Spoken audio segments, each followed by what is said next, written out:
Salut à tous, les marchés sont en repli, le Bitcoin se prend une claque, c'est la météo des marchés. Aujourd'hui, on va voir ce qu'on a à se mettre sous la dent.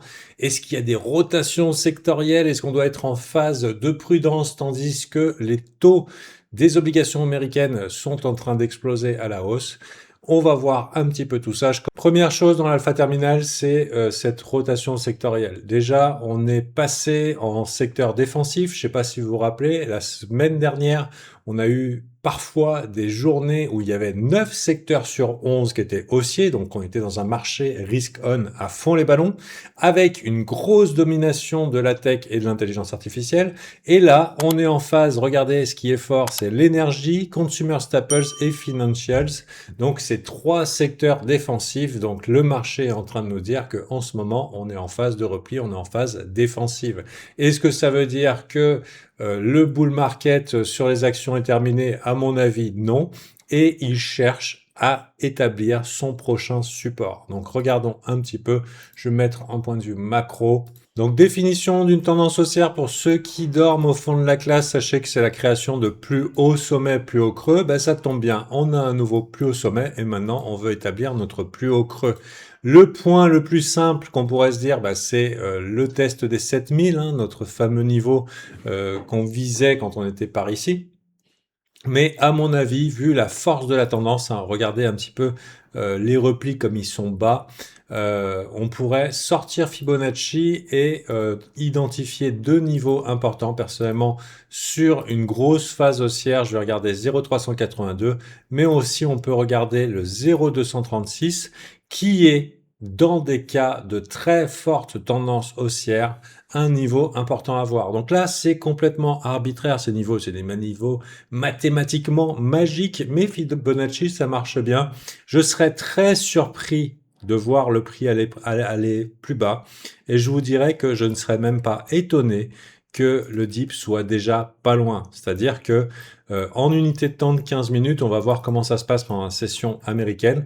On est vraiment pas loin d'un nouvel ATH et le marché est fort et c'est très possible qu'on n'aille pas beaucoup plus bas. Mais si on devait aller plus bas et si vraiment ça tourne mal, si le marché se met à digérer cette baisse au niveau des obligations, 10 ans, 20 ans, 30 ans, et que vraiment ça avait un impact sur les assets à risque, je pense que ça serait assez raisonnable de penser que 7002 serait un support relativement logique ou alors 7100. Mais personnellement, je pense que ce sera bien avant qu'on va trouver notre lot.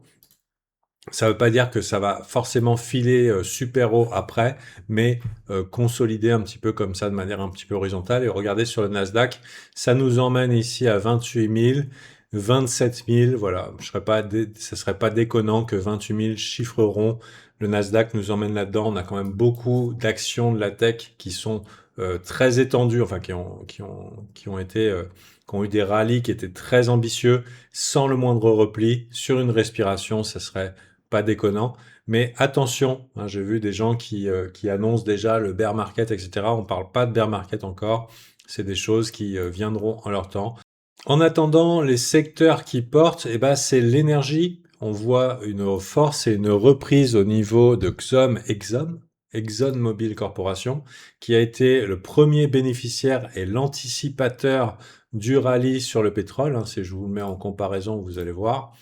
Hop, regardez un petit peu le breakout qui se passe au niveau d'Exxon ici et le pétrole qui suit de manière relativement exponentielle bien tardivement. Donc on pourrait établir Exxon comme un proxy sur les assets de type énergie et c'est porteur en ce moment. Donc si vous voulez chercher du côté de l'énergie, il y a peut-être des choses à faire. Attention, l'uranium s'est pris pas mal de claques et tout ce qui était énergie nucléaire ces derniers temps. Et il semblerait que peut-être que le pétrole a l'air disposé avec cette pression au niveau des résistances, ou en tout cas dans la partie haute du range qui a été testé plusieurs fois. On voit ici qu'on fait des nouveaux plus hauts sommets. On dirait bien que le pétrole va être tenté d'aller faire une incursion dans les 120 et plus si affinité, peut-être sur des news géopolitiques. Je vous cache pas que cette force dans les secteurs énergie a l'air de dire que le pétrole va tenter un petit peu à pousser davantage, ce qui va avoir un impact. Sur l'alpha terminal, on a l'apparition de ce nouveau catalyseur, en tout cas ce nouveau narratif de marché, c'est les taux au niveau des obligations et la transition de la Fed. Donc ça va devenir assez important. L'augmentation de l'inflation, c'est réel, c'est sérieux, et le marché est en train d'essayer de digérer ça. L'augmentation du coût de l'énergie ne va pas améliorer les choses, du coup, ça peut expliquer la montée dans les secteurs défensifs. Dans le secteur défensif, on a Costco qui a marqué un push hier, on a Walmart qui est pas loin de partir.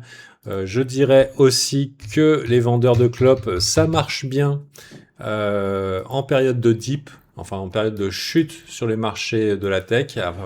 On dirait qu'il y a une petite rotation pour les jours de chute. Donc c'est à considérer ici, on a de la force du coup dans ce secteur, les secteurs défensifs. À noter aussi, on a une force qui a l'air de se confirmer du côté des softwares avec Microsoft sur lequel j'ai une position et pour l'instant ça se passe bien. On a Adobe qui a l'air être en train de former un lot. Gros rebond au niveau de Roblox pour les joueurs de jeux vidéo. Les jeux vidéo en ce moment se portent pas mal, donc là c'est en weekly, peut-être en daily ça vous parlera. Bien sûr, pas de quoi inverser une tendance baissière, mais a priori l'argent va là-dedans. Donc c'est le secteur IGV, ETF, Tech Software qui marque de la force depuis son bottom ici, depuis le 13 avril, et la rotation a l'air de se faire. C'est un graphe sur ce secteur qui a l'air plutôt horizontal et qui laisse supposer qu'il est un petit peu en range, donc on dirait qu'il est encore un petit peu sous le capot.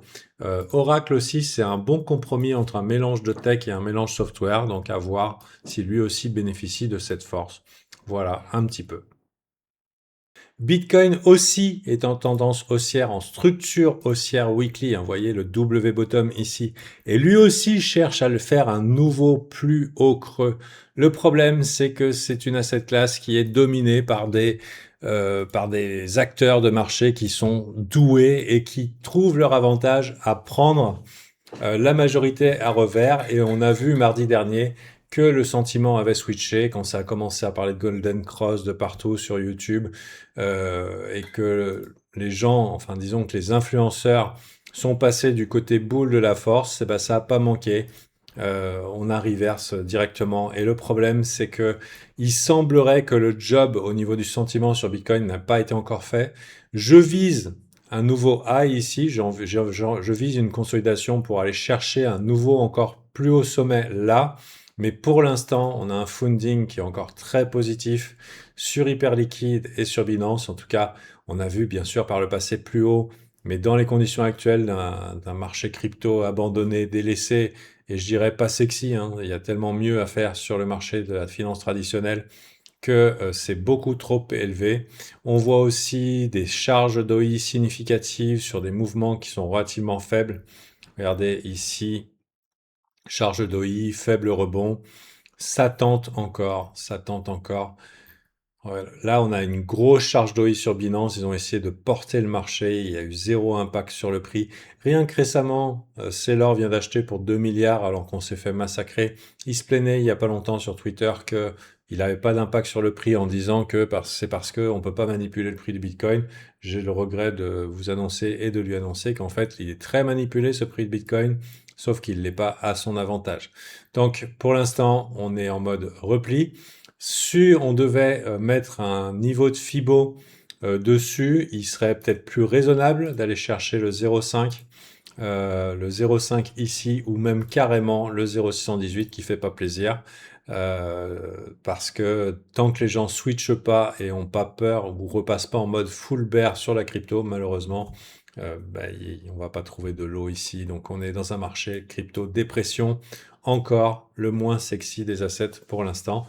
Vous vous rendez compte? Je veux dire, si le software prend le dessus alors que c'était le truc le plus délaissé de la méta du moment, bah du coup, bonne chance, parce que je trouve que pour moi, la crypto n'arrivera pas à tirer l'argent frais tant qu'il fera pas des choses très très impressionnantes. Regardez, j'y ai mis, hein, j'y ai cru, j'y les ai mis les petites alertes et tout en me disant ok, à un moment on va la voir, mais pour l'instant c'est pas là. il va falloir beaucoup plus d'énergie pour rendre la crypto intéressante, avantageusement intéressante. J'espère que cette vidéo vous a plu. On est mardi, on va lancer la newsletter hebdomadaire. Donc c'est le mardi que ça tombe, c'est gratuit. Je vous invite de vous inscrire. Il y a du bon contenu, il y a du synthèse qui vient aussi du contenu privé Alpha Team, du mindset que vous ne trouverez pas ailleurs, basé sur l'expérience, l'expérience d'un gars qui a galéré. Je me demande de qui on peut parler. Et je vous dis à demain pour la prochaine météo des marchés. Rejoignez la newsletter avant que le Substack soit envoyé tout à l'heure. C'est une fois par semaine, c'est gratuit et c'est super bien. À bientôt, bye.